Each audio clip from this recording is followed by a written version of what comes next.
봉천동, 무너져가는 반지하 철거 현장.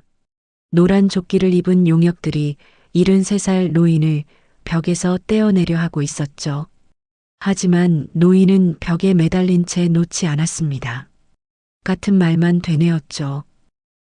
지우지 마.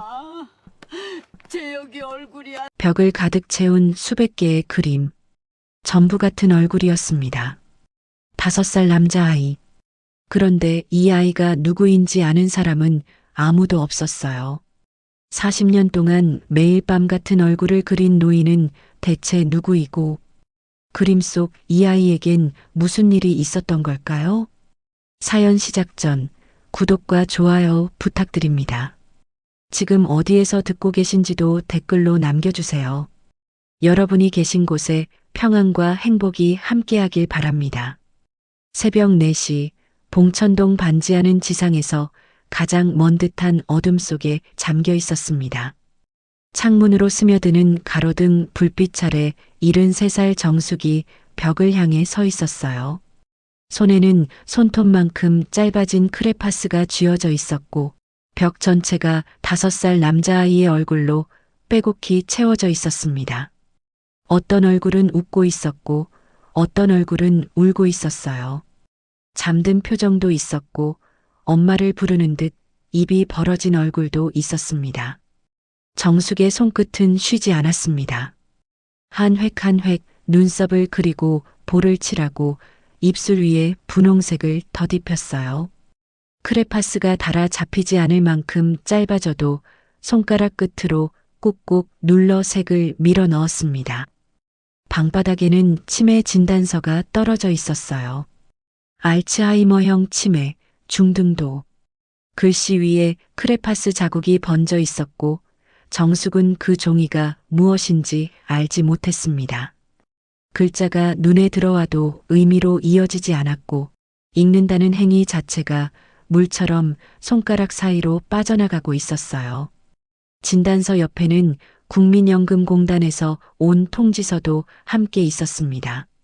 수령 계좌가 해지되어 연금이 반송되었다는 내용이었지만 정숙에게는 종이 위에 얼룩일 뿐이었어요. 퇴직 후 유일한 수입이 끊어졌다는 것을 정숙은 이해하지 못했습니다. 정숙에게 남아있는 것은 이름 하나뿐이었어요. 재혁? 이 이름만은 심장이 기억하고 있었습니다. 크레파스를 쥔 손이 가늘게 떨렸고 입술 사이로 낮은 중얼거림이 새어나왔어요. 재혁아, 엄마가 여기 있어. 재혁아, 추우면 안 되는데. 동이 트기 시작했습니다. 정숙은 크레파스를 내려놓고 현관문을 열었어요. 신발도 신지 않은 채였습니다. 슬리퍼 한 짝이 문 앞에 뒤집혀 있었지만 정숙의 눈에는 들어오지 않았어요.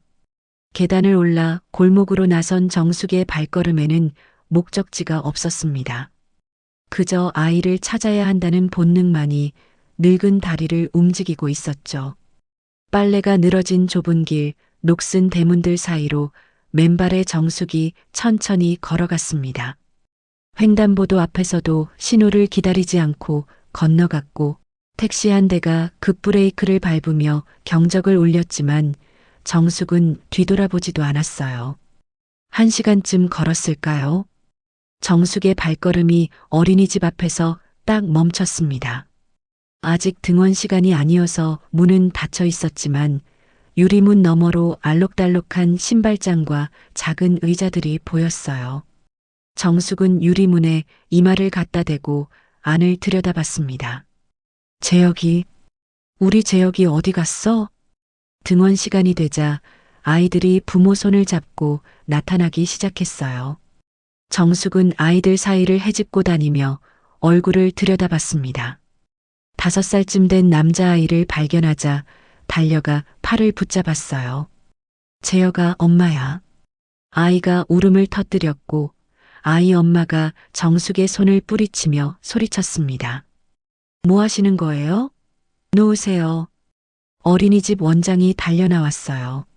정숙의 맨발과 크레파스가 묻은 손, 초점 없는 눈을 보고 얼굴이 굳었습니다. 어르신, 여기 앉으세요. 물 한 컵을 가져다 줬지만 정숙은 입에 대지 않았어요. 재혁이 학원 갔어? 오늘 안 왔어? 원장은 조심스럽게 물었습니다. 어르신, 재혁이가 누구예요?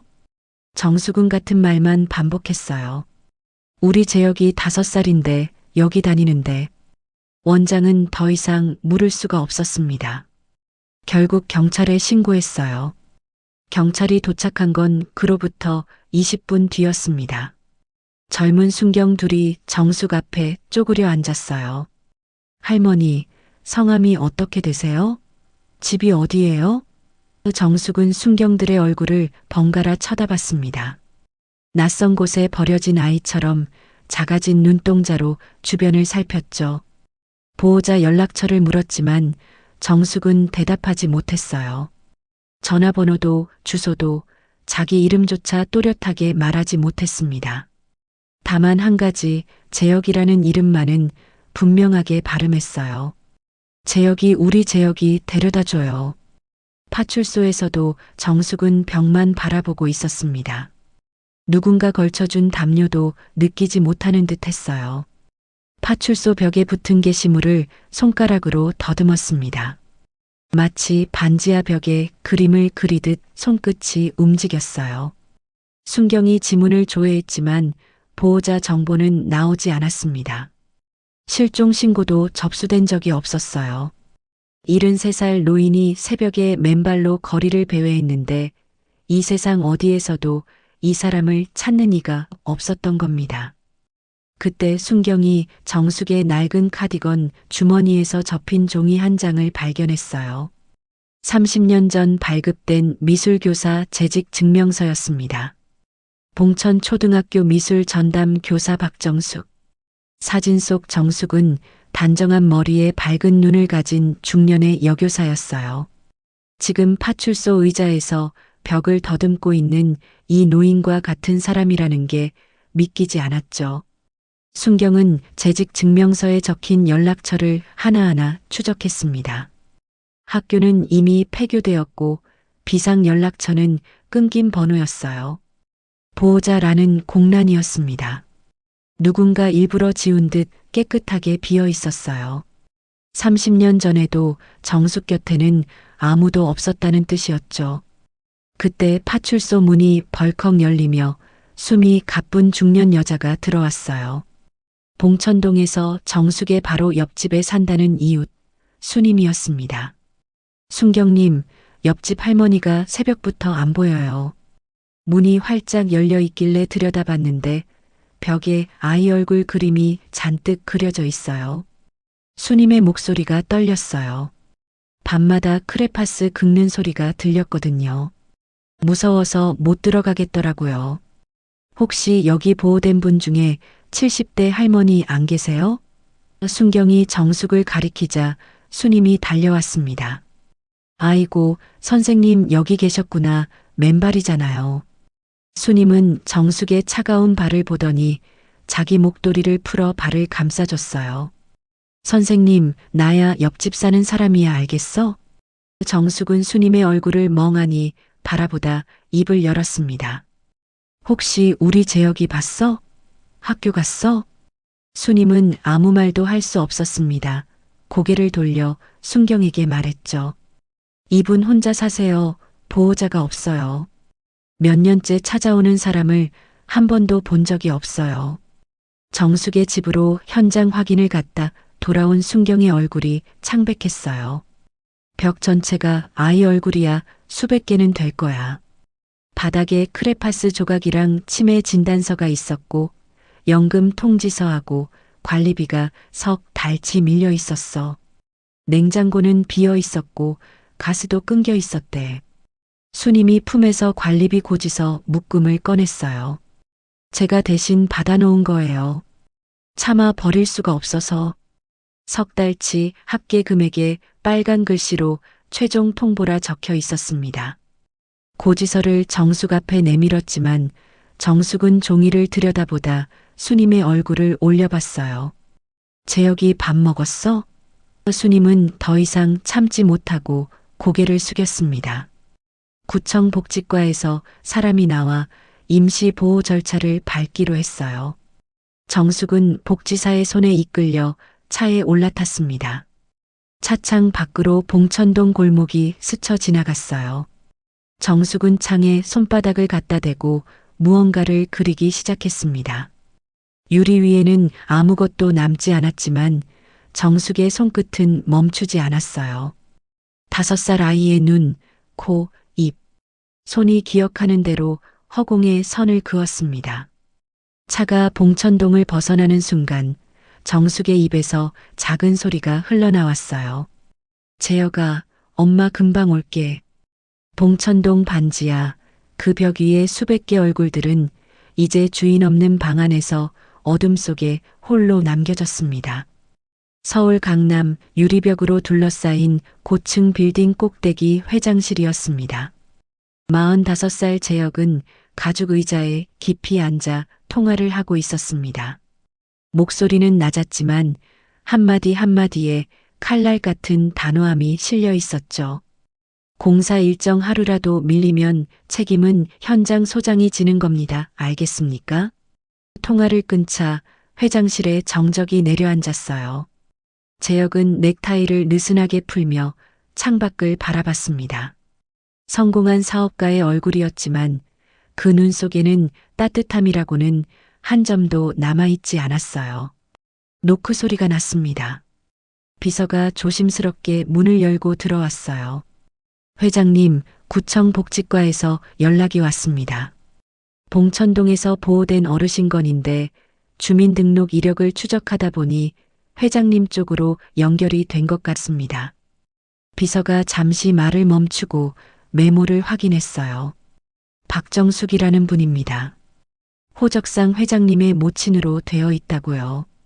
비서의 목소리는 나직했지만 그 이름이 회장실 공기를 순식간에 얼어붙게 만들었어요. 재혁의 턱이 돌처럼 굳었습니다. 서류를 내려놓지도 않은 채 비서를 쳐다봤어요. 눈빛이 얼음장처럼 차가워지는 데는 1초도 걸리지 않았습니다. 안 맞나? 비서가 머뭇거리자 재혁이 다시 입을 열었어요. 그 사람 이름 다시 꺼내지 마. 비서는 고개를 숙이고 회장실을 나갔습니다. 문이 닫히자 재혁은 의자 등받이에 머리를 기댔어요. 천장의 조명이 눈부셨지만 눈을 감지 않았습니다. 정숙. 그 이름을 마지막으로 입에 올린 게 언제였을까요? 재혁은 기억하고 싶지 않았어요. 아니, 정확히 말하면 기억하지 않기로 결심한 지 오래였습니다. 재혁에게 어머니란 아버지를 배신하고 도망간 여자, 어린 아들을 버리고 딴 남자에게 간 나쁜 사람이었어요. 적어도 재혁이 알고 있는 진실은 그랬습니다. 주먹이 허벅지 위에서 꽉 쥐어졌다 풀렸어요. 40년 전의 기억이 불청객처럼 밀려들어왔습니다. 5살이었어요. 서울 외곽의 낡은 아파트. 밤이 깊어지고 있었습니다. 재혁은 엄마 아빠의 방 앞 복도에 쪼그려 앉아 있었어요. 문 너머로 할머니의 날카로운 목소리가 들려왔습니다. 이 집에서 당장 나가. 며느리 노릇도 못하는 것이. 엄마의 떨리는 목소리가 뒤를 이었어요. 어머니, 재혁이만은 두고 갈 수 없어요. 제발요. 쿵 하는 소리. 무언가 바닥에 부딪혔습니다. 재혁은 무서워서 귀를 막았지만 소리는 손바닥을 뚫고 들어왔어요. 그러다 문이 벌컥 열리고 엄마가 밀려 나왔습니다. 코끝이 빨갛게 부어 있었고 눈에는 눈물이 그렁그렁했어요. 엄마는 복도에 있는 재혁을 보자마자 달려와 끌어안았습니다. 재혁아, 엄마가 꼭 데리러 올게. 알지? 엄마가 반드시 올 거야. 재혁은 무슨 뜻인지 몰랐어요. 엄마의 팔에 힘이 들어갔고 재혁은 그 품에서 빠져나오고 싶지 않았습니다. 할머니가 방에서 나왔어요. 엄마의 팔에서 재혁을 떼어냈습니다. 가 당장 나가. 엄마가 재혁의 이름을 부르며 손을 뻗었지만 할머니가 재혁을 뒤로 밀었어요. 아빠는 소파에 앉아 고개를 숙이고 있었습니다. 아무 말도 하지 않았어요. 현관문이 닫히고 문 밖에서 엄마의 목소리가 들려왔어요. 재혁아, 재혁아. 재혁은 문으로 달려가려 했지만 할머니의 손이 팔을 잡았습니다. 가지마, 엄마는 나쁜 사람이야. 아빠 돈 들고 딴 남자한테 가는 거야. 문 밖에서 엄마 목소리가 점점 작아졌어요. 재혁은 할머니의 힘에 눌려 더 이상 움직이지 못했습니다.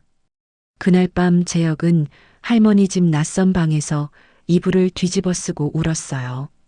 소리 없이 온몸을 떨면서. 그게 재혁이 엄마에 대해 가진 마지막 기억이었습니다. 회상에서 빠져나온 재혁의 미간에 깊은 주름이 패여 있었어요. 40년이 지났지만 그날 밤의 공포는 가슴 한가운데 돌덩이처럼 박혀 있었습니다.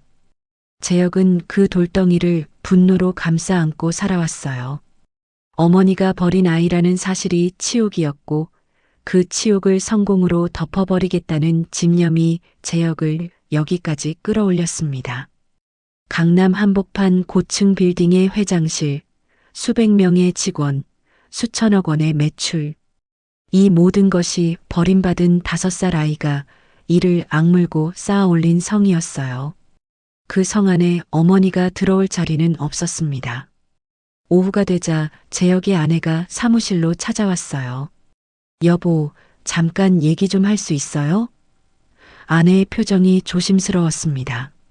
재혁은 서류에서 눈을 떼지 않은 채 고개만 끄덕였어요. 아내가 소파에 앉으며 입을 열었습니다. 아버님 유품 정리를 하다가 서재에 있던 상자에서 봉투 하나를 발견했어요. 재혁의 손이 멈췄습니다. 아버지는 재혁이 26살 때 지병으로 세상을 떠났어요.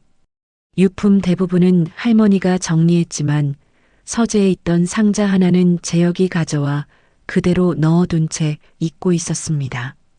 무슨 봉투? 재혁의 목소리가 낮아졌어요. 아내가 봉투를 꺼내 테이블 위에 올려놓았습니다. 낡고 누렇게 변색된 봉투였어요. 겉면에 아버지의 필체로 유언장이라 적혀 있었습니다. 그 아래에 작은 글씨가 하나 더 있었어요. 정숙에게 전해달라.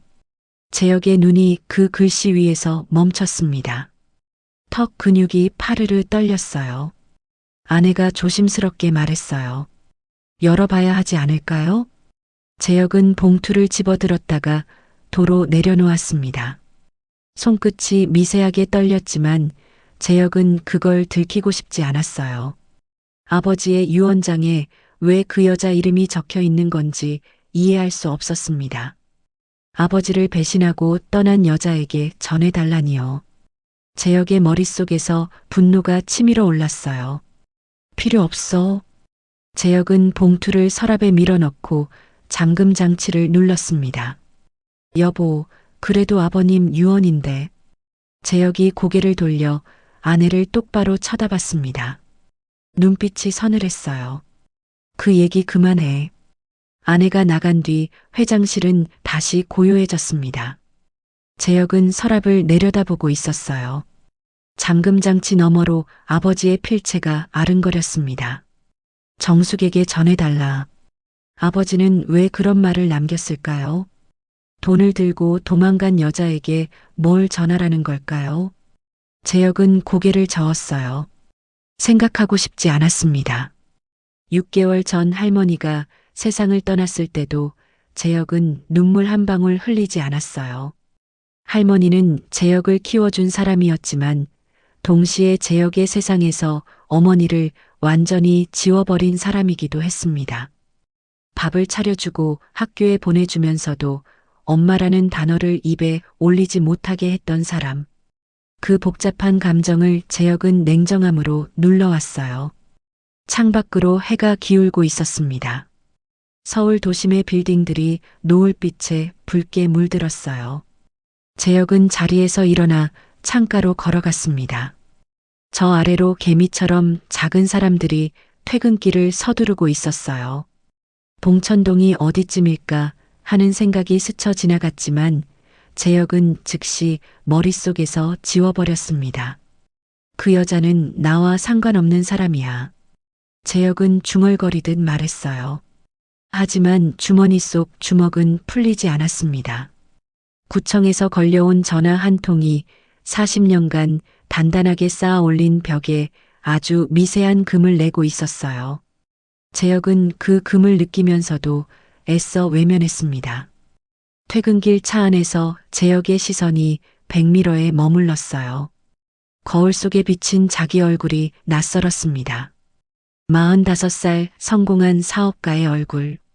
그런데 눈가에 드리운 그림자는 성공의 무게가 아니라 다른 무엇이었어요. 5살 때 할머니 집 낯선 방에서 이불을 뒤집어 쓰고 울던 아이의 그림자. 재혁은 라디오를 켰습니다. 뉴스가 흘러나왔지만 귀에 들어오지 않았어요.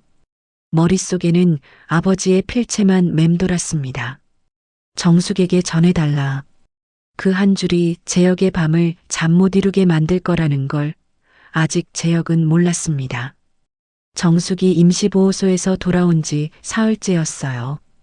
복지사가 보호소에 머물기를 권했지만 정숙은 밤마다 반지하로 돌아가려 했고 결국 복지사도 손을 들었습니다. 수님이 수시로 들러 상태를 살폈어요. 밥을 해다 놓기도 하고 잠긴 문을 두드려 안부를 확인하기도 했습니다. 하지만 수님에게도 한계가 있었어요. 자기 가게를 열어야 했고 매일 곁에 붙어 있을 수는 없었습니다. 반지하는 여전히 관리비가 밀려 있었고 가스도 끊긴 상태였지만 정숙에게 이곳은 세상에서 유일하게 재혁이 있는 곳이었어요. 벽 위에 수백 개 얼굴들. 그것만이 정숙이 붙잡고 있는 전부였습니다. 돌아온 첫날 밤 정숙은 벽 앞에 쪼그려 앉아 손바닥으로 아이의 얼굴을 쓰다듬었어요. 크레파스 가루가 송금 사이로 스며들었지만 정숙은 개의치 않았습니다. 재혁아, 엄마 왔어. 그로부터 일주일 뒤 구청 직원들이 봉천동 골목을 집집마다 돌아다니며 철거 통보서를 나눠주기 시작했어요. 정숙의 반지하에도 통보서가 날아왔습니다. 수님이 우편함에서 발견해 문 앞에 놓아줬지만 정숙은 그 종이가 무엇인지 알지 못했어요. 수님은 복지사에게 전화를 걸어 알렸습니다. 선생님 집에 철거 통보서가 왔어요. 이분은 읽지도 못하는데 어떡해요. 복지사가 방문하겠다고 했지만 일정이 잡히는데 며칠이 더 걸린다고 했어요. 수님이 통화하는 사이 정숙은 통보서를 들여다보다 벽 쪽으로 돌아섰습니다. 크레파스를 집어들고 5살 아이의 얼굴 옆에 꽃을 그려넣기 시작했어요. 노란 꽃, 분홍 꽃, 빨간 꽃. 아이의 얼굴 둘레로 꽃밭이 만들어졌습니다. 정숙의 입가에 희미한 미소가 번졌어요. 재혁아, 예쁘지? 철거 통보서의 기한인 보름이 지났습니다. 이른 아침 반지하 골목 입구에 구청 차량 2대와 용역업체 트럭 1대가 멈춰 섰어요. 노란 조끼를 입은 남자 5명이 트럭에서 내렸습니다. 구청 직원이 서류철을 들고 반지하 계단을 내려갔어요. 문을 두드렸지만 안에서 대답이 없었습니다. 다시 한번 두드리자 문이 삐걱거리며 열렸어요. 정숙이 크레파스를 쥔 채 문틈 사이로 얼굴을 내밀었습니다. 누구세요? 구청 직원이 서류를 내밀며 말했어요. 어르신, 철거 기한이 지났습니다. 오늘 안으로 짐을 정리하시고 나가 주셔야 합니다. 정숙은 직원의 말을 이해하지 못했어요. 고개를 갸웃한 채 서류를 받아들었지만 눈동자가 글씨 위를 헤맸습니다. 이게 뭐예요? 용역업체 남자들이 계단을 내려왔습니다. 좁은 반지하 안으로 장화 소리가 쿵쿵 울렸어요. 한 남자가 방 안을 둘러보다 벽을 보고 미간을 찌푸렸습니다. 이거 뭡니까? 벽에 낙서를 이렇게 해놓으면. 정숙이 그 남자와 벽 사이로 몸을 밀어 넣었어요. 낙서 아니에요. 우리 재혁이야. 정숙의 목소리가 떨렸습니다. 용역 남자들이 짐을 끌어내기 시작했어요. 낡은 이불, 플라스틱 서랍장, 찌그러진 냄비. 반지하의 살림살이라고 해봐야 쓰레기와 다를 바 없는 것들이었습니다. 남자들은 거침없이 물건을 바깥 계단으로 올려보냈어요. 정숙은 그 와중에도 벽 앞을 떠나지 않았습니다. 두 팔을 벌려 벽을 가리고 서서 소리쳤어요. 안 돼요. 여기 우리 재혁이 있어요. 못 나가요. 구청 직원이 난처한 표정으로 다가왔습니다. 어르신, 다른 곳에서 지내실 수 있게 도와드릴게요. 여기는 위험합니다. 정숙은 고개를 세차게 저었어요. 싫어요. 여기 우리 재혁이 있는데 어떻게 나가요? 용역 남자 하나가 정숙의 팔을 잡아 벽에서 떼어내려 했습니다. 정숙이 버둥거리며 벽에 매달렸어요. 할머니, 위험하니까 비켜주세요. 정숙의 손톱이 벽에 긁혔습니다. 크레파스 층이 손톱 밑으로 파고들었고 아이의 얼굴 위로 긁힌 자국이 생겼어요. 정숙은 그 자국을 보자 비명을 질렀습니다. 재혁아, 재혁이 얼굴이 지워져. 정숙의 손이 훼손된 그림 위를 필사적으로 쓸어내렸어요. 마치 아이의 상처를 어루만지듯 떨리는 손끝으로 크레파스 가루를 문질렀습니다. 눈에서 눈물이 쏟아졌지만 정숙은 닦지 않았어요. 두 손이 벽에서 떨어지지 않았으니까요. 그때 골목 위에서 수님의 목소리가 들려왔어요. 이러면 안 되잖아요. 치매 환자시라고요. 수님이 계단을 뛰어 내려왔습니다. 용역 남자와 구청 직원 사이에 끼어들어 정숙을 감싸 안았어요. 선생님 괜찮아. 나야 수님이야. 수님이 고개를 돌려 구청 직원에게 말했습니다. 복지사한테 연락은 하신 거예요? 이분 보호자도 없는데 이렇게 끌어내면 어디로 가시라는 거예요? 구청 직원은 난감한 표정으로 서류를 들춰봤지만 답을 내놓지 못했어요. 결국 용역 남자 둘이 정숙의 양팔을 잡고 바깥으로 끌어냈습니다. 정숙은 계단을 올라가면서도 몸을 비틀어 반지하 쪽으로 돌아가려 했어요. 발이 계단 모서리에 걸렸고 무릎이 시멘트에 부딪혀 까졌지만 아픈 줄도 몰랐습니다. 끌려 나오면서도 반지하 계단 아래를 향해 손을 뻗었어요. 마치 물에 빠진 아이를 건지려는 엄마처럼. 하지만 용역 남자들의 힘을 당해낼 수 없었습니다. 골목 바닥에 주저앉은 정숙의 몸에서 힘이 빠져나갔어요. 더 이상 저항할 기력이 남아있지 않았습니다. 수님이 달려와 정숙의 어깨를 감싸 안았어요. 정숙은 수님의 품에 기댄 채 반지하 계단 아래 어둠을 바라보며 중얼거렸습니다. 재혁아, 엄마 금방 올게. 기다려. 발버둥 치는 대신 약속을 남기는 것밖에 할 수 없는 사람의 목소리였습니다. 이웃들이 하나둘 모여들었고 누군가 휴대폰을 꺼내 영상을 찍기 시작했습니다. 그 영상이 지역 뉴스에 올라간 건 그날 저녁이었어요. 치매 할머니 벽화 붙들고 강제 퇴거 거부. 화면 속에서 정숙이 벽에 매달리며 울부짖는 장면이 반복 재생됐습니다. 기자가 현장 취재를 나왔고 반지하 암벽에 그려진 수백 개의 아이 얼굴이 클로즈업으로 잡혔어요. 시청자 게시판에 댓글이 쏟아졌습니다. 누구 얼굴을 그린 걸까요? 보호자는 없나요? 뉴스 앵커가 안타까운 표정으로 멘트를 읽었어요. 봉천동 재개발 현장에서 치매를 앓고 있는 할머니가 벽에 그린 그림을 지키려 강제 퇴거에 저항한 사건입니다. 시공사는 한성건설이며 현재 보호자는 확인되지 않고 있습니다. 회사 사무실에서 야근을 하던 재혁에게 비서가 태블릿을 들고 왔어요. 회장님, 이거 한번 보셔야 할 것 같습니다. 재혁은 귀찮다는 듯 화면을 흘겨봤어요. 그런데 영상 속 벽화가 클로즈업 되는 순간 재혁의 손이 멈췄습니다.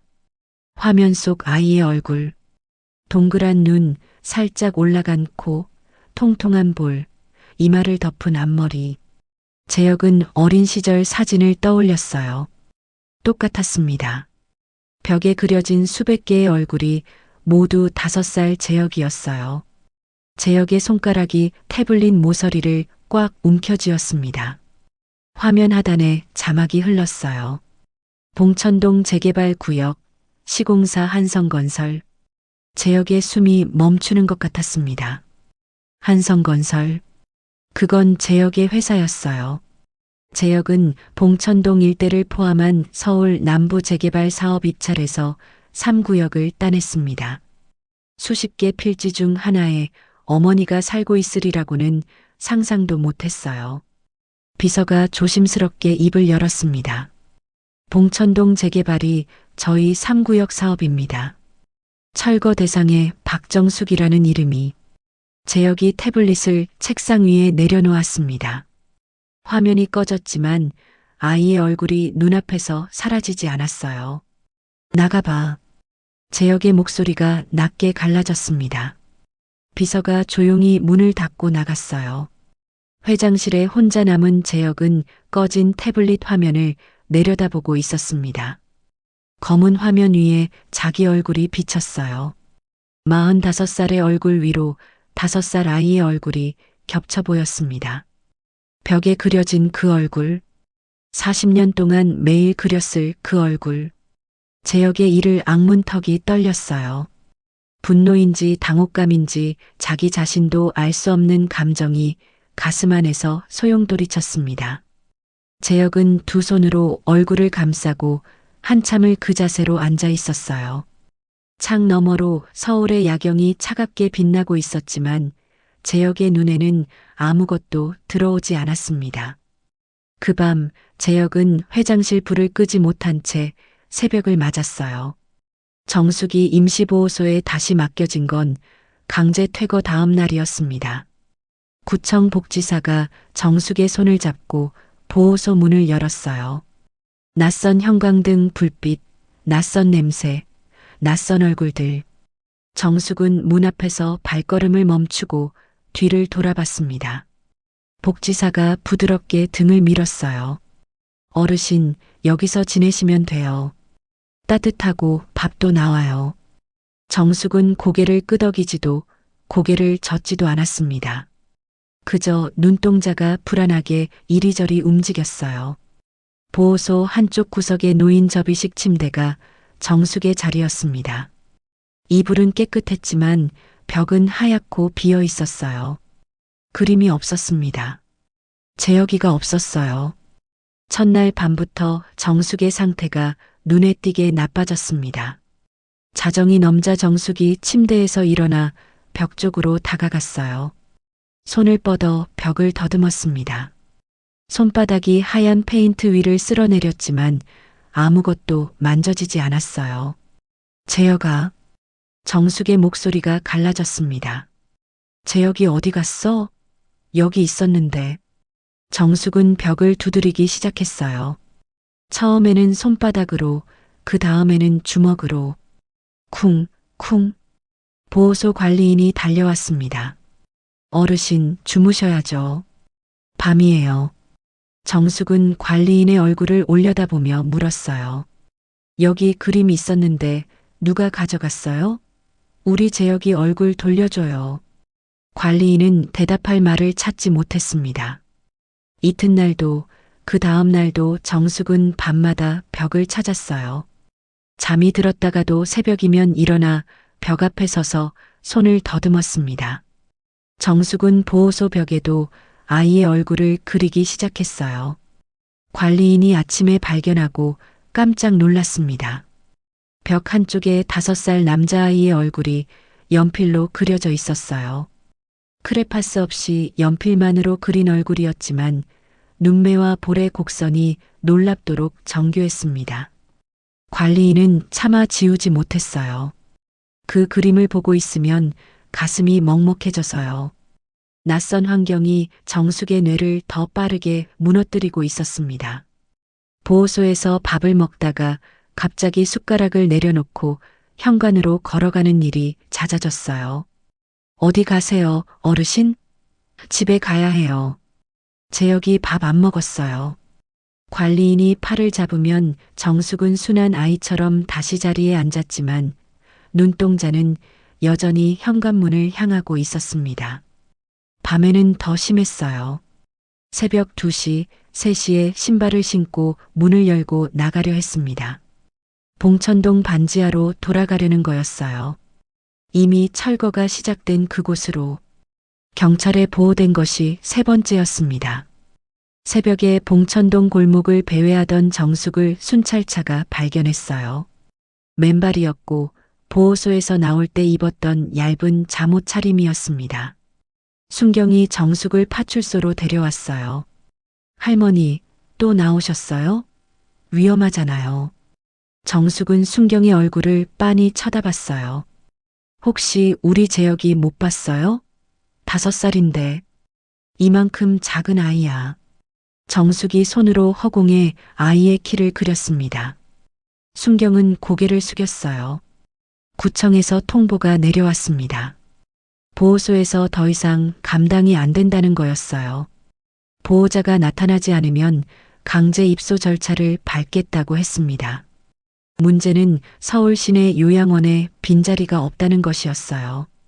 입소 가능한 곳은 강원도 산골에 있는 요양원 한 곳뿐이었습니다. 재혁은 이 모든 상황을 알고 있었습니다. 뉴스를 본 그 밤 이후 재혁은 비서에게 조용히 지시했어요. 그 여자 상태만 확인해. 접촉하지 말고. 보고만 해. 비서는 이틀에 한 번씩 보호소 근처를 찾아가 정숙의 상태를 확인했습니다. 멀찍이서 지켜보기만 했어요. 보호소 마당에서 하늘을 올려다보고 있는 정숙, 벽에 그림을 그리고 있는 정숙, 현관문 앞에서 서성이는 정숙. 비서는 그 모습을 사진으로 찍어 재혁에게 보고했습니다. 재혁은 사진을 받을 때마다 표정 하나 변하지 않았어요. 그래, 알았어. 그게 전부였습니다. 그런데 어느 날 비서의 보고가 달라졌어요. 보호소에 갔더니 어르신이 저를 붙잡으셨습니다. 비서가 조심스럽게 말을 이었어요. 저한테 물으셨어요. 혹시 우리 재혁이 아니냐고요. 재혁의 손이 커피잔 위에서 멈췄습니다. 비서는 아니라고 하고 돌아왔다고 했어요. 아니라고 했더니 어르신 표정이. 비서가 말을 잇지 못했습니다. 재혁은 아무 말 없이 창밖을 바라봤어요. 한참 뒤에야 입을 열었습니다. 그래, 수고했어. 비서가 나가자 재혁은 커피잔을 내려놓았어요. 잔을 잡고 있던 손이 미세하게 떨리고 있었습니다. 혼자 남은 회장실에서 재혁은 서랍을 열었어요. 아버지의 유언장 봉투가 그 자리에 그대로 있었습니다. 정숙에게 전해달라. 아버지의 필체가 형광등 불빛 아래에서 선명하게 보였어요. 재혁은 봉투를 집어들었다가 다시 내려놓기를 3번이나 반복했습니다. 열어보면 뭐가 달라지는데? 재혁은 스스로에게 물었어요. 40년 동안 믿어온 것이 흔들리는 게 두려웠습니다. 어머니가 나쁜 사람이라는 확신, 그 확신 위에 세운 분노, 그 분노로 버텨온 세월. 봉투 하나를 열었다가 그 모든 것이 무너지면 어쩌나 하는 공포가 재혁의 손을 붙잡고 있었어요. 재혁은 봉투를 서랍에 도로 넣고 잠금 장치를 눌렀습니다. 하지만 서랍을 닫는 순간 비서가 전한 말이 귓가에 맴돌았어요. 혹시 우리 재혁이 아니냐고요. 보호소에서 낯선 남자를 붙잡고 아들 이름을 물었을 어머니의 모습이 떠올랐습니다. 5살에서 멈춰버린 기억으로 40년 동안 아들을 찾고 있는 늙은 여자. 재혁은 눈을 감았어요. 어둠 속에서 5살 자신의 얼굴이 보였습니다. 현관문 앞 복도에 쪼그려 앉아 엄마의 목소리를 듣던 아이. 그 아이와 벽에 그림을 그리는 어머니 사이에 40년이라는 시간이 놓여 있었어요. 재혁은 눈을 떴습니다. 창밖으로 비가 내리기 시작했어요. 집으로 돌아온 재혁은 거실 소파에 앉아 한참을 멍하니 있었습니다. 아내가 다가와 옆에 앉았어요. 무슨 일 있어요?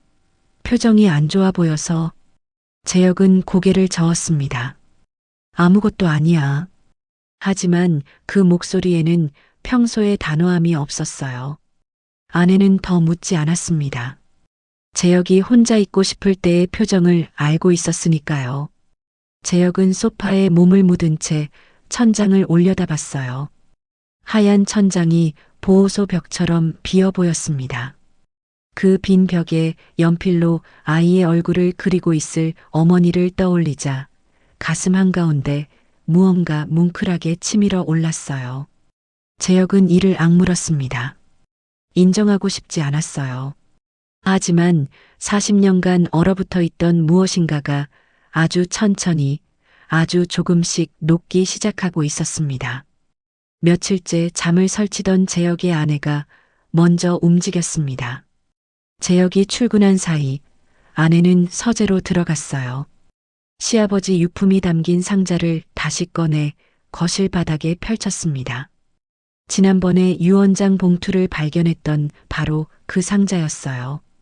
그때는 봉투만 보고 재혁에게 가져갔었는데 이번에는 상자 안을 더 꼼꼼히 살폈습니다. 낡은 수첩, 만년필, 명함 묶음, 그리고 사진 몇 장이 들어 있었어요. 아내는 사진을 한 장씩 넘기다 손이 멈췄습니다. 젊은 남자와 여자가 아이를 안고 있는 사진이었어요. 여자의 얼굴이 환하게 웃고 있었고 품에 안긴 아이는 서너 살쯤 되어 보였습니다. 사진 뒷면에 연필로 적혀 있었어요. 재혁이 3살 생일. 아내의 눈이 커졌습니다. 이 여자분이 시어머니인 건가? 아내는 상자 밑바닥을 더 뒤졌어요. 서류 봉투 하나가 나왔습니다. 시아버지의 필체로 개인 메모라고 적혀 있었어요. 상자 바닥에 깔린 채 사진과 수첩에 눌려 있었으니 할머니가 유품을 대충 정리할 때 보지 못한 게 당연했습니다. 아내는 봉투를 열었어요. 안에는 편지지 3장이 들어 있었습니다. 시아버지가 생전에 쓴 것으로 보이는 글이었어요. 첫 줄에 재혁에게라고 적혀 있었습니다. 아내는 숨을 고르며 다음 줄로 눈을 옮겼어요. 네 엄마는 나쁜 사람이 아니다. 나쁜 사람은 나였다. 아내의 눈이 동그랗게 커졌습니다. 편지는 이어졌어요. 네 할머니가 네 엄마를 쫓아냈다. 며느리 주제에 남편한테 대든다고 살림을 못한다고 트집을 잡더니 결국 이혼 서류를 들이밀었다. 네 엄마가 거부하니까 할머니가 집문을 잠그고 옷까지 하나 못 챙기게 내쫓았어. 아내는 손으로 입을 막았어요. 편지는 계속됐습니다. 나는 그걸 보고도 막지 못했다. 할머니 앞에서 한마디도 못한 비겁한 놈이었어. 네 엄마가 대문 밖에서 재혁아 부르는 소리를 듣고도 문을 열어주지 못했다. 아내의 손이 떨리기 시작했어요. 편지는 더 있었습니다. 네 엄마가 매일 법원에 찾아가서 너를 돌려달라고 울부짖었다는 걸 나중에야 알았다. 할머니가 로펌을 써서 전부 막아버렸어. 네 엄마는 돈도 없고 변호사도 없었다. 그냥 맨몸으로 법원 복도에 앉아서 울었다더라. 아내는 편지지를 쥔 손에 힘이 들어갔어요. 마지막 문단이었습니다. 재혁아, 아버지가 너한테 엄마를 뺏어간 거나 다름없다. 그게 평생 가슴에 박혀 있었다. 네 엄마를 찾아라. 용서를 빈다. 아버지가 정말 미안하다. 아내는 편지를 무릎 위에 내려놓고 한참을 가만히 앉아 있었어요. 머릿속이 하얘졌습니다. 아내는 사진 속 환하게 웃고 있는 젊은 여자의 얼굴을 다시 들여다봤어요. 그 웃음 뒤에 이런 사연이 있었다니. 아내의 눈에 그제야 눈물이 차올랐습니다. 저녁에 재혁이 귀가했어요. 현관문을 열자마자 거실 바닥에 펼쳐진 유품 상자가 눈에 들어왔습니다. 아내가 소파에 앉아 눈이 부은 채 기다리고 있었어요. 이게 뭐야? 재혁의 목소리에 날이 서려했지만 아내의 표정을 보고 멈췄습니다. 아내의 얼굴에는 분노도 슬픔도 아닌 뭐라 설명하기 어려운 감정이 서려 있었어요. 여보, 이것 좀 읽어봐요. 아내가 편지지 3장을 내밀었습니다. 재혁은 받아들지 않았어요. 뭔데? 아버님이 당신한테 쓴 거예요. 재혁은 한참 동안 아내의 손에 들린 편지를 내려다봤습니다. 받아들고 싶지 않았어요. 하지만 아내의 눈에 고인 눈물이 재혁의 손을 움직이게 했습니다. 편지를 받아든 재혁의 눈이 첫 줄에서 멈췄어요. 재혁에게 아버지의 필체였습니다. 20년 가까이 보지 못했던 그 글씨가 순식간에 재혁의 가슴을 관통했어요. 한 줄 한 줄 읽어 내려갔습니다. 네 엄마는 나쁜 사람이 아니다. 재혁의 미간이 찌푸려졌어요. 네 할머니가 네 엄마를 쫓아냈다. 턱이 굳었습니다. 네 엄마가 대문 밖에서 재혁아 부르는 소리를 듣고도 문을 열어주지 못했다. 재혁의 손이 떨리기 시작했어요. 편지를 다 읽은 재혁의 얼굴이 하얗게 변했습니다. 숨이 거칠어졌어요. 뭐야 이게? 재혁의 목소리가 갈라졌습니다. 아내가 조심스럽게 말했어요. 유언장 봉투 밑에 깔려 있었어요. 이번에 상자를 다시 뒤지다 나왔어요. 재혁은 편지를 쥔 채 서재로 걸어갔습니다. 서랍을 열고 유언장 봉투를 꺼냈어요. 이번에는 망설이지 않았습니다. 봉투를 찢듯 열었어요. 유언장 안에는 재산 분배 내용이 적혀 있었고 맨 마지막 줄에 한 문장이 있었습니다. 정숙에게 사과한다. 내가 거짓말했다. 재혁의 손에서 유언장이 미끄러져 떨어졌어요. 바닥에 닿는 종이 소리가 서재 안에 울렸습니다. 정숙에게 사과한다. 내가 거짓말했다. 그 한 줄이 재혁의 40년을 뒤집어 놓고 있었어요. 아버지도 거짓말을 했던 건가요? 할머니가 한 말, 엄마가 돈 들고 도망갔다는 말, 딴 남자에게 갔다는 말. 그게 전부 거짓이었던 건가요? 재혁은 서재 의자에 주저앉았습니다. 다리에 힘이 풀렸어요. 40년 동안 진실이라 믿어왔던 것이 한 줄의 문장으로 산산조각 나고 있었습니다. 그 순간 기억이 뒤바뀌었어요. 5살 밤 복도에서 들었던 소리들이 새로운 의미를 갖고 되살아났습니다. 할머니의 당장 나가라는 고함, 엄마의 재혁이만은 두고 갈 수 없어요라는 울음, 그리고 현관문 밖에서 들려오던 재혁아. 그때는 엄마가 도망가는 소리라고 생각했어요. 할머니가 그렇게 말했으니까. 하지만 엄마는 도망간 게 아니라 쫓겨난 거였고 문 밖에서 아들 이름을 부르며 울고 있었던 거였습니다. 재혁은 서재 바닥에 떨어진 유언장을 주워들었어요. 손이 떨렸습니다. 편지와 유언장을 나란히 놓고 아버지의 글씨를 번갈아 읽었어요. 아버지가 너한테 엄마를 뺏어간 거나 다름없다. 정숙에게 사과한다. 내가 거짓말했다. 두 문장이 하나로 이어지는 순간 재혁의 주먹이 책상을 내리쳤습니다. 쾅! 만년필 꽂이가 쓰러지고 서류가 바닥에 흩어졌어요. 그러면 나는 뭐야? 재혁의 고함이 서재 벽을 때렸습니다.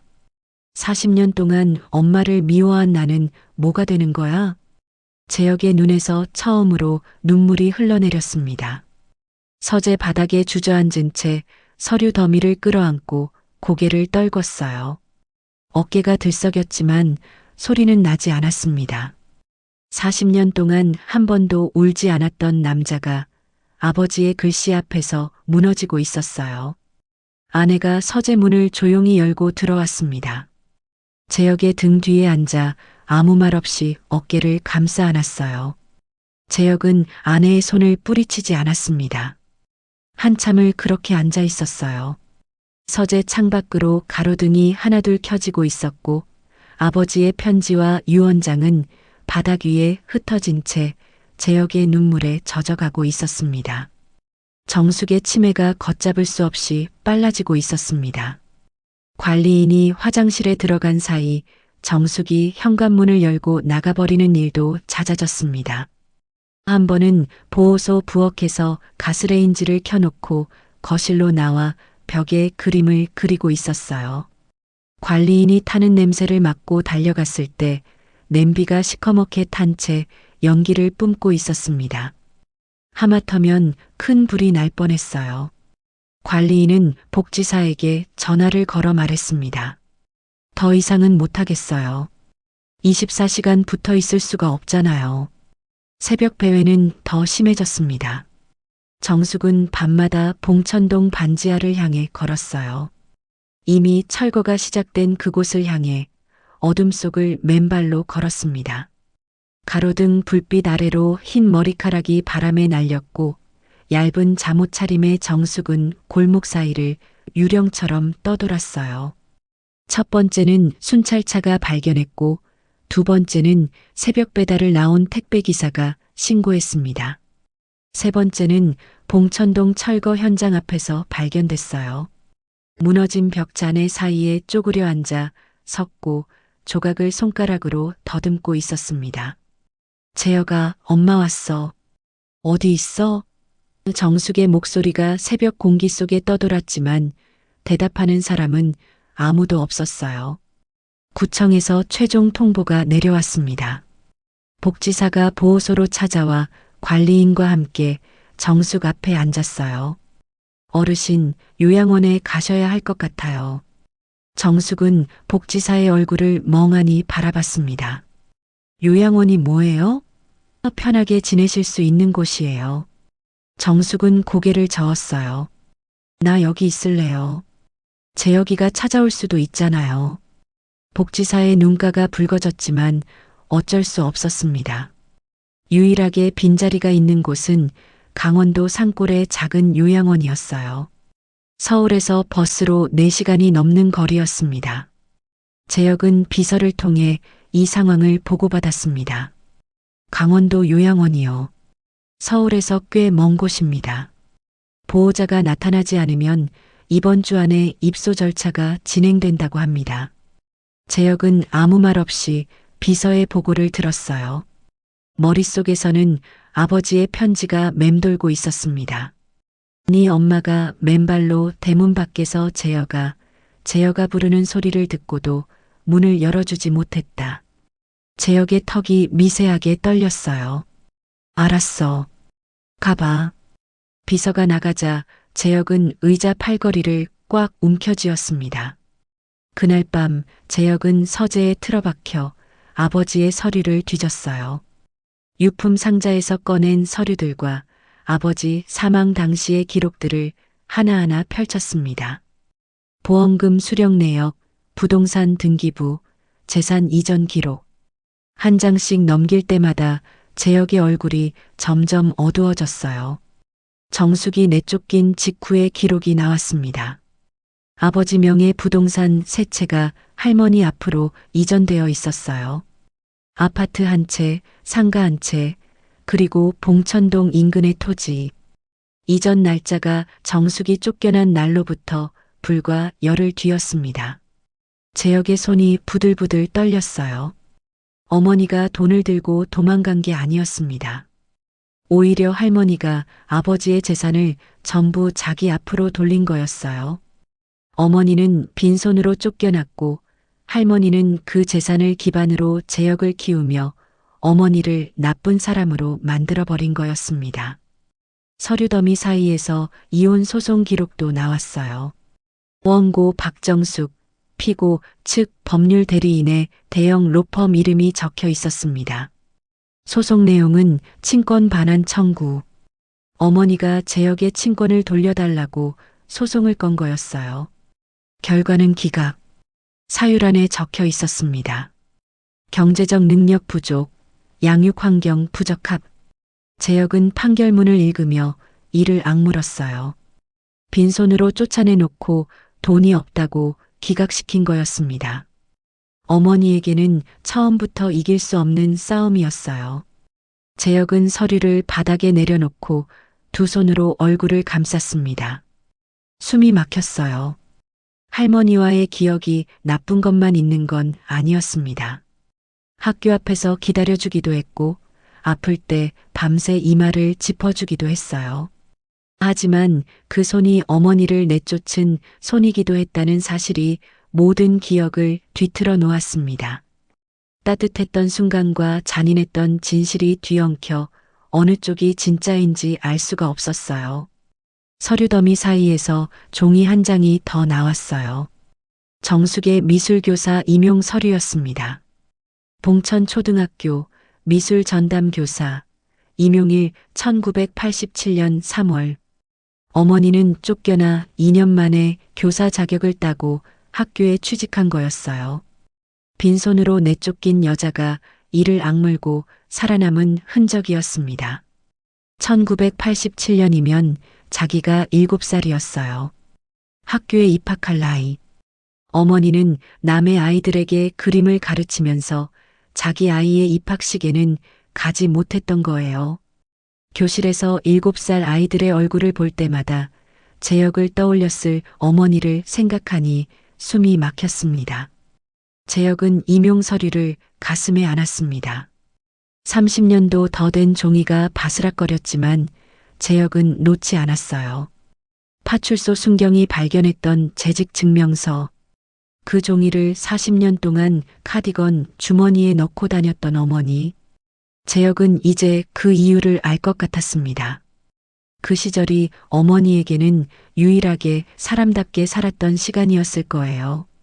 아이들 곁에서 그림을 가르치며 자기 아들을 떠올렸을 어머니. 재혁은 서재에서 나와 거실로 걸어갔어요. 아내가 소파에서 잠들어 있었습니다. 재혁을 기다리다 지쳐 잠든 거였어요. 재혁은 아내 옆에 조용히 앉았습니다. 손에는 아버지의 편지와 유언장, 어머니의 임용 서류가 들려 있었어요. 창밖으로 새벽빛이 희미하게 밀려들고 있었습니다. 강원도 산골 요양원. 서울에서 4시간. 40년 전 대문 밖에서 아들 이름을 부르던 여자가 이번에는 산골에서 아들 이름을 부르게 되는 거였어요. 재혁은 눈을 감았습니다. 어둠 속에서 결심이 천천히 형체를 갖추기 시작했어요. 재혁이 결심한 건 새벽이었습니다. 거실 소파에서 뜬 눈으로 밤을 보낸 재혁은 동이 트자마자 일어났어요.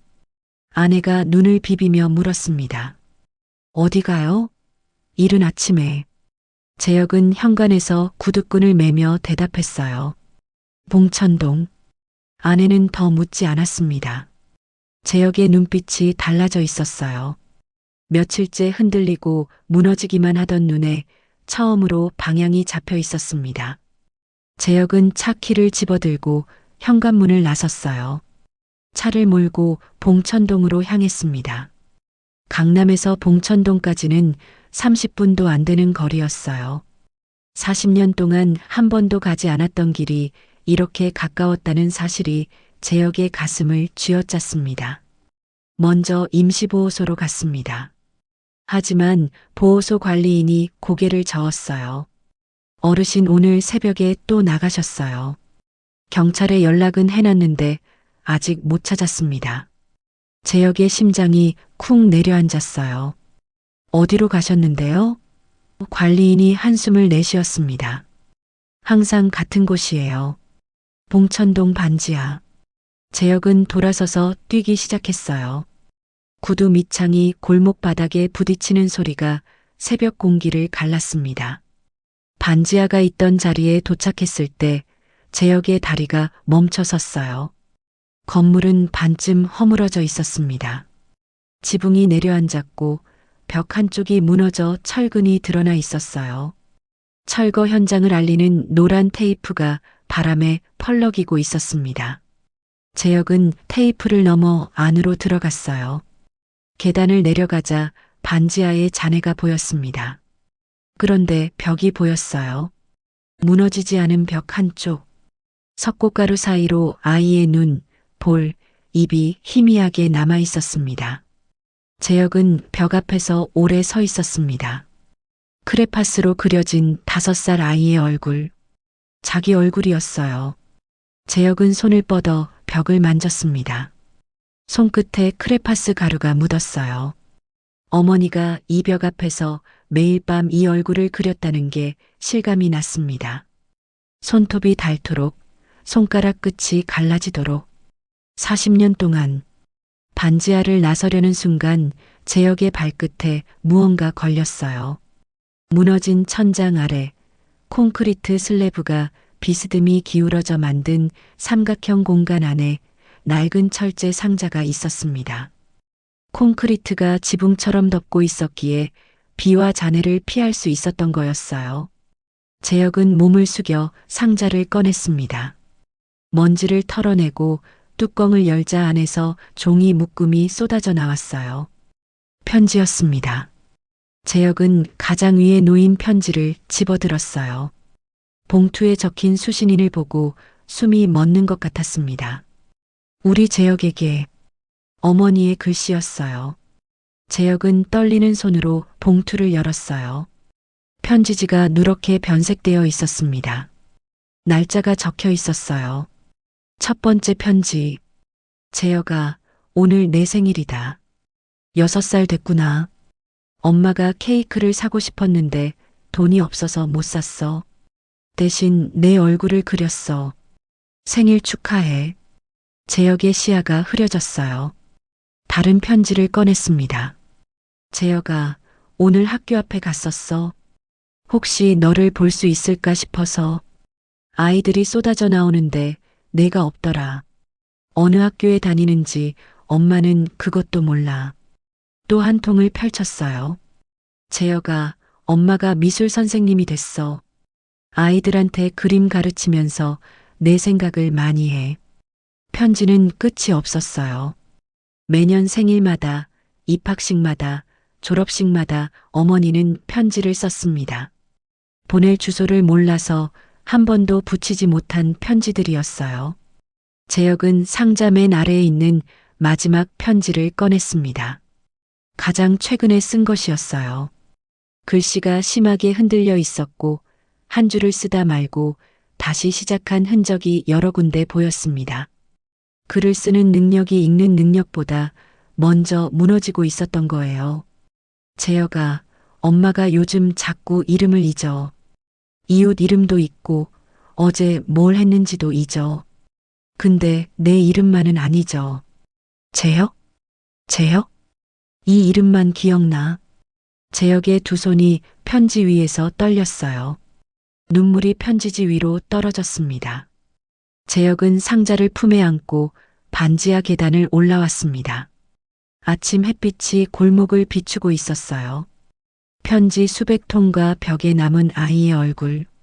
어머니의 40년이 이 안에 들어 있었습니다. 재혁은 골목벽에 등을 기대고 주저앉았어요. 하늘을 올려다봤습니다. 구름 한 점 없는 파란 하늘이었어요. 어머니가 이 골목에서 매일 올려다봤을 하늘. 재혁의 입에서 소리가 새어나왔습니다. 엄마, 엄마.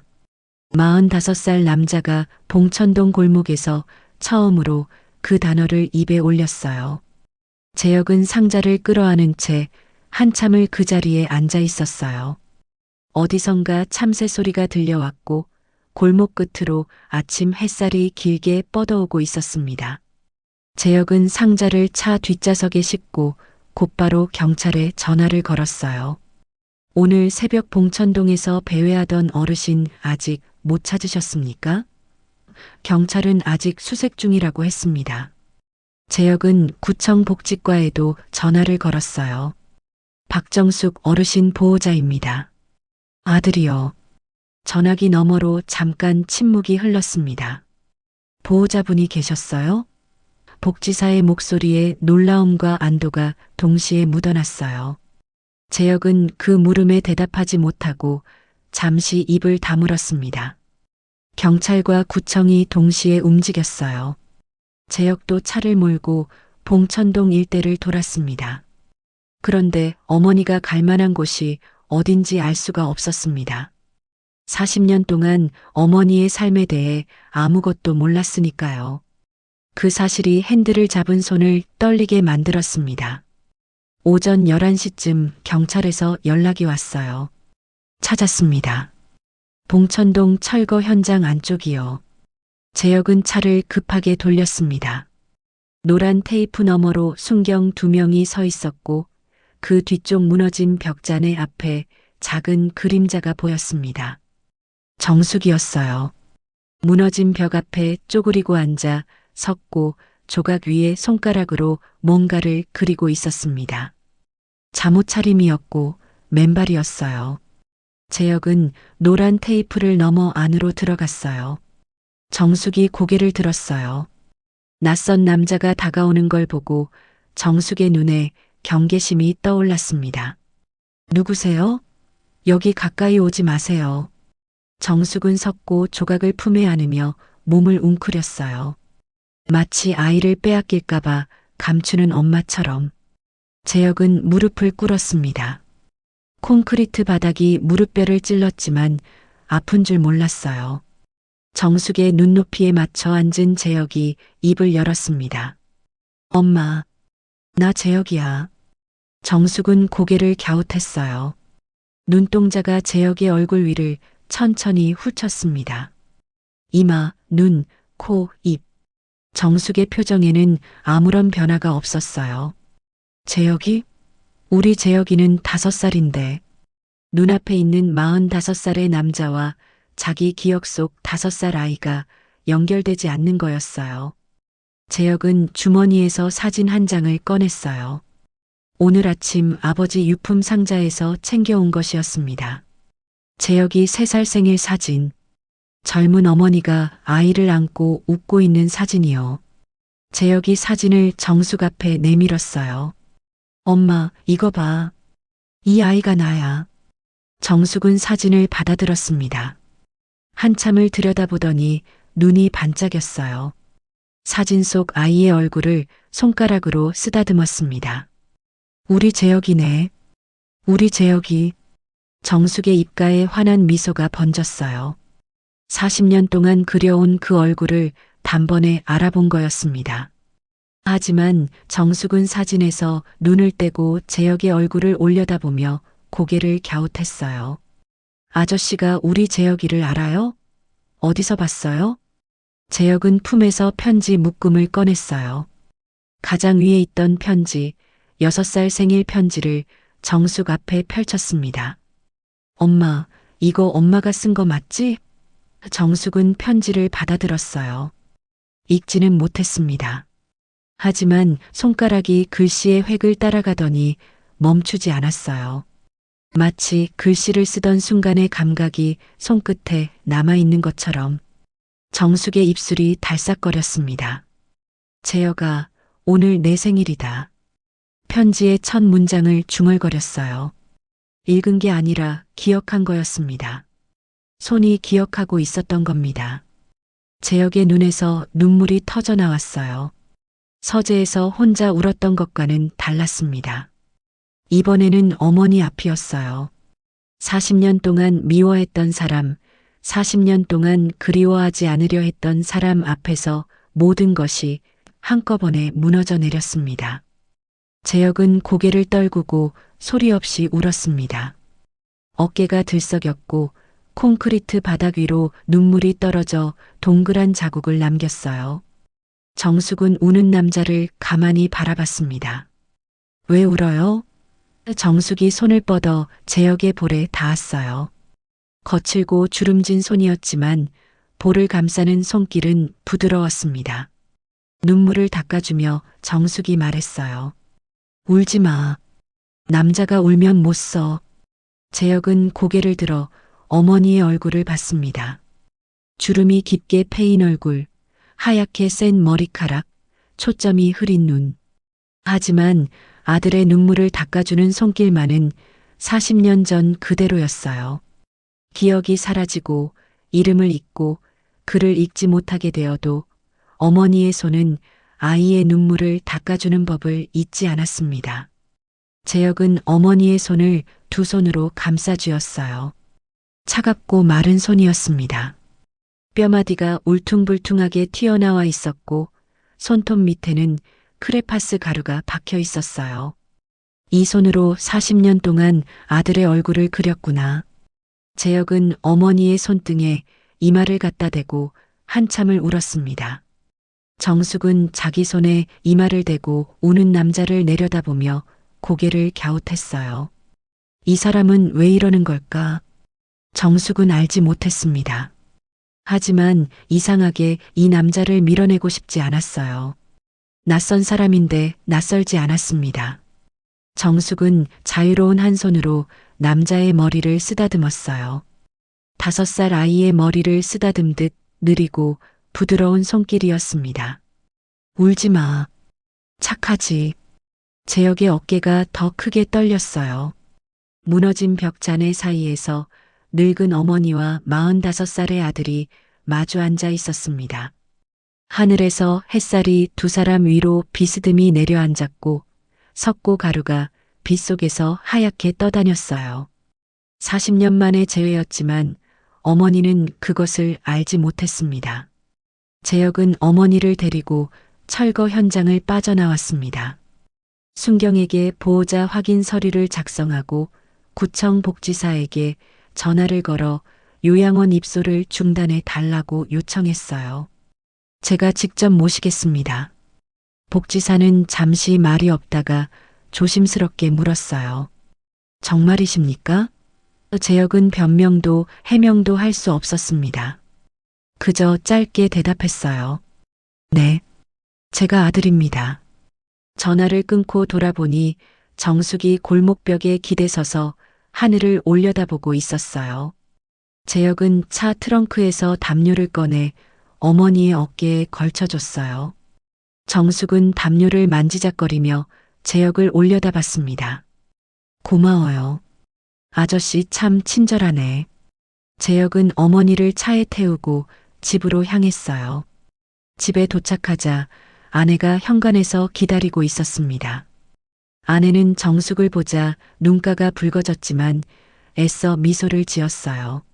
어머니, 어서 오세요. 정숙은 아내의 얼굴을 멍하니 바라보다 고개를 갸웃했습니다. 누구세요?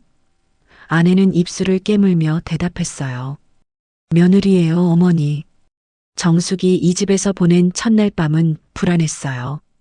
낯선 방, 낯선 냄새, 낯선 이불. 정숙은 잠들지 못하고 방 안을 서성였습니다. 벽을 손으로 더듬었어요. 하얀 벽지 위에는 아무것도 없었습니다. 재혁이가 없었어요. 정숙은 벽 앞에 쪼그려 앉아 중얼거렸습니다. 재혁아, 여기 어디야? 엄마가 재혁이를 못 찾겠어. 재혁은 문 밖에서 그 소리를 듣고 있었어요. 아내가 다가와 재혁의 팔을 잡았습니다. 여보, 어머니한테 벽을 만들어 드리자. 재혁이 아내를 돌아봤어요. 아내의 눈이 단호했습니다. 큰 방 벽을 하얗게 칠하면 어머니가 그림을 그리실 수 있잖아요. 다음 날 아침 재혁과 아내는 큰 방 가구를 옮기고 벽 한쪽을 하얗게 칠했습니다. 페인트가 마르는 동안 재혁은 화방에 다녀왔어요. 64색 크레파스 세트, 수채화 물감, 둥근 붓과 납작한 붓. 아내가 크레파스와 물감을 벽 앞에 가지런히 놓았습니다. 정숙을 큰 방으로 데려갔어요. 문을 열자 하얀 벽이 보였습니다. 정숙의 눈이 벽에 닿는 순간 발걸음이 멈췄어요. 벽 앞에 놓인 크레파스를 보자 정숙의 손이 저절로 움직였습니다. 분홍색 크레파스를 집어들더니 벽 앞에 섰어요. 아무 말 없이 그리기 시작했습니다. 동그란 눈, 살짝 올라간 코, 통통한 볼. 손이 알아서 움직였어요. 장소는 바뀌었지만 어머니의 손은 같은 아이를 기억하고 있었습니다. 그날부터 정숙은 매일 그 벽에 그림을 그렸어요. 재혁은 출근 전에 어머니의 방문을 살짝 열고 안을 확인했습니다. 벽을 향해 서서 크레파스를 움직이는 어머니의 뒷모습. 그 뒷모습을 볼 때마다 재혁의 목이 메었지만 이제는 눈물을 참지 않았어요. 울어도 괜찮다는 걸 배우는데 40년이 걸렸습니다. 저녁이 되면 재혁이 직접 부엌에 섰어요. 칼국수를 끓이는 날이 많았습니다. 국물이 보글보글 끓는 소리를 들으면 반지하에서 혼자 밥을 해 먹었을 어머니, 가스가 끊겨 찬밥을 먹었을 어머니가 떠올랐어요.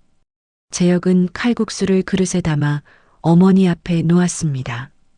정숙이 한 숟갈 떠먹고 눈이 커졌어요. 맛있다. 누가 끓였어? 재혁이 대답했습니다. 아들이 끓였어요. 정숙이 웃었어요. 아들이 있어? 좋겠다. 재혁은 그 웃음을 보며 작게 대답했습니다. 네, 좋아요. 재혁의 딸이 할머니 방에 들어온 건 정숙이 온 지 일주일째 되던 날이었습니다. 10살짜리 손녀가 방문을 열고 고개를 내밀었어요. 할머니, 뭐해요? 정숙은 고개를 돌려 손녀를 바라봤습니다. 그림 그려 같이 그릴래? 손녀는 방으로 들어왔어요.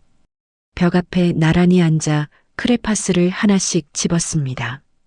손녀가 노란색으로 해바라기를 그렸고 정숙은 그 옆에 아이의 얼굴을 그렸어요. 할머니, 이거 누구예요? 손녀가 정숙이 그린 아이를 가리키며 물었어요. 정숙이 대답했습니다. 우리 재혁이 세상에서 제일 예쁜 아이야. 재혁이 퇴근하고 돌아와 큰 방문 앞에서 그 장면을 봤어요. 손녀와 어머니가 나란히 벽 앞에 앉아 그림을 그리고 있었습니다. 그러다 벽에서 눈에 띄는 것이 있었어요. 5살 아이의 얼굴 옆에 처음 보는 그림이 하나 추가되어 있었습니다. 작은 여자아이의 얼굴이었어요. 동그란 눈에 짧은 머리카락, 볼이 발그레한 얼굴. 손녀였습니다. 정숙의 기억에 새 사람이 들어온 거였어요. 40년 동안 5살 재혁만 그리던 어머니의 손이 처음으로 다른 얼굴을 그렸습니다. 5살 아들과 10살 손녀가 벽 위에서 나란히 웃고 있었어요. 아내가 뒤에서 다가와 재혁의 팔을 잡았습니다. 봤어요? 재혁은 고개를 끄덕였어요. 정숙의 세계가 한 사람 넓어진 거였습니다. 한편 재혁은 비서에게 지시를 내렸어요. 봉천동 반지하 철거 현장에 전문 복원팀을 보내 벽에 그려진 그림을 캔버스로 옮기는 작업을 해줘. 비서가 눈이 커졌어요. 벽화를요? 재혁은 고개를 끄덕였습니다. 무너지기 전에 해야 해. 최대한 빨리. 전문가 4명이 철거 현장에 투입됐습니다. 벽을 얇게 떼어내는 작업이라 수주가 걸릴 거라고 했어요. 복원 작업이 진행되는 동안 재혁은 정숙이 30년간 근무했던 봉천 초등학교를 수소문했습니다. 학교는 폐교됐지만 건물은 남아 있었어요. 지금은 지역 문화센터로 쓰이고 있었습니다. 재혁은 문화센터 관리자를 만나 사정을 설명하고 미술실을 빌렸어요. 어머니가 30년간 아이들에게 그림을 가르치던 그 교실이었습니다. 벽에는 아직 옛 미술실의 흔적이 남아 있었어요. 천장에 달린 그림 건조대, 벽에 붙은 색상표, 구석에 쌓인 이젤 몇 개. 재혁은 이곳에서 어머니의 그림을 전시하기로 했습니다. 벽화에서 옮긴 캔버스와 반지하에서 가져온 편지들을 함께 걸기로 했어요. 전시 제목은 이미 정해져 있었습니다. 엄마가 기억하는 너. 전시 개막일 아침이 밝았습니다. 복원 작업이 시작된 지 2달이 넘어서였어요. 그 사이 정숙의 다리가 눈에 띄게 약해졌습니다. 방 안에서 벽 앞에 서는 것은 가능했지만 먼 거리를 걷기는 어려워져 외출할 때는 휠체어가 필요했어요. 문화센터 미술실 벽에 수십 장의 캔버스가 걸렸습니다. 크레파스로 그려진 5살 아이의 얼굴들. 3살, 4살, 5살에서 멈춘 시간이 벽 위에 펼쳐져 있었어요. 어떤 얼굴은 웃고 있었고 어떤 얼굴은 울고 있었습니다. 캔버스 사이사이에 편지가 액자에 넣어져 걸려 있었어요. 전시 제목 엄마가 기억하는 너가 미술실 입구에 재혁이 직접 쓴 안내문과 함께 붙어 있었습니다. 재혁이 어머니를 휠체어에 태우고 미술실로 들어왔어요. 아내가 휠체어 한쪽을 잡고 손녀가 할머니 손을 잡고 있었습니다. 네 식구가 함께 들어온 거였어요. 정숙은 벽에 걸린 그림들을 보며 눈이 커졌습니다. 휠체어를 천천히 밀며 그림 하나하나 앞에서 멈췄어요. 정숙은 그림을 올려다보며 웃었습니다. 이 아이 참 예쁘다. 누가 그렸어? 재혁이 어머니 옆에 무릎을 꿇고 대답했어요. 엄마가 그렸어. 정숙은 고개를 갸웃했습니다. 내가? 정숙은 캔버스 위에 크레파스 자국을 손가락으로 만졌어요. 손끝이 익숙한 질감을 느끼자 표정이 달라졌습니다. 이 색, 이 두께, 이 감촉. 수만 번 반복한 손의 기억이었어요. 정숙의 입술이 떨렸습니다. 우리 재혁이. 정숙이 그림 속 아이의 볼을 쓰다듬었어요. 소식이 퍼지자 봉천 초등학교에서 정숙에게 그림을 배웠던 옛 제자들이 전시장을 찾아오기 시작했습니다. 40대, 50대가 된 제자들이 미술실 문을 열고 들어서며 벽에 걸린 그림들을 보고 눈물을 훔쳤어요. 선생님, 뉴스에서 봤어요. 벽화를 그리신 분이 우리 선생님이셨군요. 정숙은 제자들의 얼굴을 알아보지 못했지만 제자들은 선생님의 그림 앞에서 한참을 서 있었어요. 정숙의 옛 동료 교사도 찾아왔습니다. 70대의 노인이 지팡이를 짚고 미술실 안으로 천천히 걸어 들어왔어요. 캔버스에 걸린 아이 얼굴들을 하나하나 들여다보더니 재혁에게 말했습니다. 선생님이 매일 점심시간에 그림 그리시던 거 알고 있었어요. 항상 같은 아이 얼굴이었어요. 그게 아들이었구나. 재혁은 고개를 숙였습니다. 봉천동 이웃수님도 왔어요. 미술실 문을 열고 들어서더니 정숙의 휠체어를 보자 뛰어왔습니다. 선생님, 여기 계셨구나. 잘 지내고 계신 거예요? 수님은 재혁을 올려다봤어요. 아들분이세요? 재혁이 고개를 끄덕이자 수님의 눈에 눈물이 그렁그렁 맺혔습니다. 다행이다. 정말 다행이다. 수님은 정숙의 손을 잡고 한참을 놓지 못했어요. 미술실에 모인 사람들이 조용히 그림을 둘러봤습니다. 옛 제자 한 명이 액자에 걸린 편지를 읽다가 주저앉아 울었어요. 다른 제자가 정숙의 휠체어 앞에 무릎을 꿇었습니다. 선생님, 저 기억하세요? 3반 김지영이에요. 선생님이 제 그림 칭찬해 주셔서 미술대학에 갔어요. 정숙은 제자의 얼굴을 들여다봤어요. 기억하지 못했습니다. 하지만 제자가 손에 쥐고 온 낡은 스케치북을 펼쳐 보여주자 정숙의 손이 움직였어요. 스케치북 위에 크레파스 자국을 손끝으로 더듬더니 입술이 달싹거렸습니다. 잘 그렸네. 그 한마디에 제자가 고개를 떨구고 흐느꼈어요. 전시가 끝나고 사람들이 하나둘 빠져나갔습니다. 미술실에 재혁의 가족만 남았어요. 오후 햇빛이 창으로 비스듬히 들어와 캔버스 위의 아이 얼굴들을 따뜻하게 비추고 있었습니다.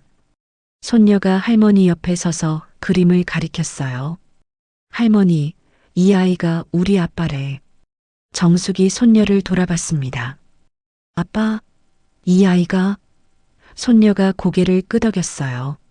정숙은 그림을 다시 올려다봤습니다. 그리고 미술실 한쪽에 서 있는 재혁을 바라봤어요. 두 사람의 눈이 마주쳤습니다. 정숙의 눈동자가 잠깐 흔들렸어요. 무언가를 기억해내려는 듯 눈을 가늘게 떴지만 이내 고개를 갸웃했습니다. 정숙은 한참 동안 재혁의 얼굴과 벽 위의 그림을 번갈아 봤습니다. 연결되지 않았어요. 하지만 정숙은 미소를 지었습니다. 그래, 우리 재혁이가 이렇게 컸어? 재혁은 어머니 앞으로 걸어갔어요. 무릎을 꿇고 어머니의 손을 잡았습니다. 네, 엄마, 이렇게 컸어. 정숙은 재혁의 손을 내려다봤어요. 크고 거친 손이었습니다. 정숙이 그 손을 다른 손으로 감싸주며 말했어요. 손이 따뜻하네. 재혁의 어깨가 들썩였습니다. 소리 없이 울고 있었어요. 손녀가 재혁의 등을 토닥였습니다. 아빠 울지 마. 할머니가 남자 울면 못 쓴대. 정숙이 고개를 끄덕였어요. 그래. 남자가 울면 못 써. 재혁은 고개를 들어 어머니와 딸을 번갈아 봤습니다. 눈물 사이로 웃음이 새어나왔어요. 미술실 창밖으로 운동장의 벚꽃이 바람에 흩날리고 있었습니다. 어머니가 30년간 이 창으로 바라봤을 풍경이었어요. 아내가 휠체어를 밀고 손녀가 할머니 손을 잡고 재혁이 뒤를 따르며 미술실을 나섰습니다. 집으로 돌아온 저녁, 재혁은 거실 창가에 섰습니다. 봄이었어요. 창밖으로 벚꽃잎이 가로등 불빛 속에서 하얗게 빛나며 떨어지고 있었습니다. 큰 방에서 사각사각 소리가 들려왔어요. 정숙이 또 그림을 그리고 있었습니다. 재혁은 돌아서서 큰 방 쪽을 바라봤어요. 문틈 사이로 어머니의 뒷모습이 보였습니다. 하얀 머리카락이 어깨 위로 늘어져 있었고 손에는 분홍색 크레파스가 쥐어져 있었어요. 벽 위에는 5살 아들과 10살 손녀가 나란히 웃고 있었습니다. 재혁은 문 앞에 서서 한참을 지켜보다가 작게 중얼거렸습니다. 엄마, 나 여기 있어. 정숙은 듣지 못했어요. 하지만 괜찮았습니다. 어머니 곁에 있다는 것, 그것만으로 충분했어요. 봄바람이 창문 틈으로 살며시 들어와 커튼을 흔들었고 이 집에는 오래도록 크레파스 소리만이 고요하게 울려 퍼졌습니다. 기억이 사라져도 사라지지 않는 게 있습니다.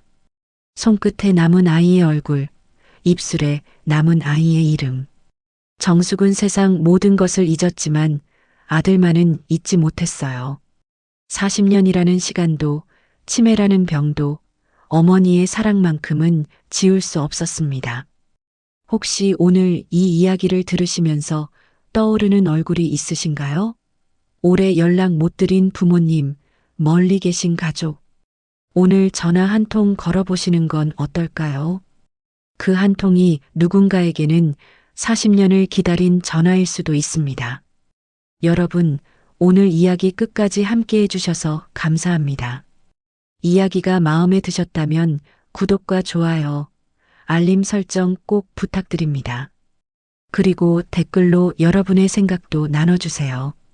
혹시 비슷한 경험이 있으신 분은 여러분의 이야기도 들려주세요. 그럼 다음 이야기에서 또 뵙겠습니다. 여러분, 사랑하는 분들과 함께 따뜻하고 평안한 하루 보내시길 바랍니다. 감사합니다.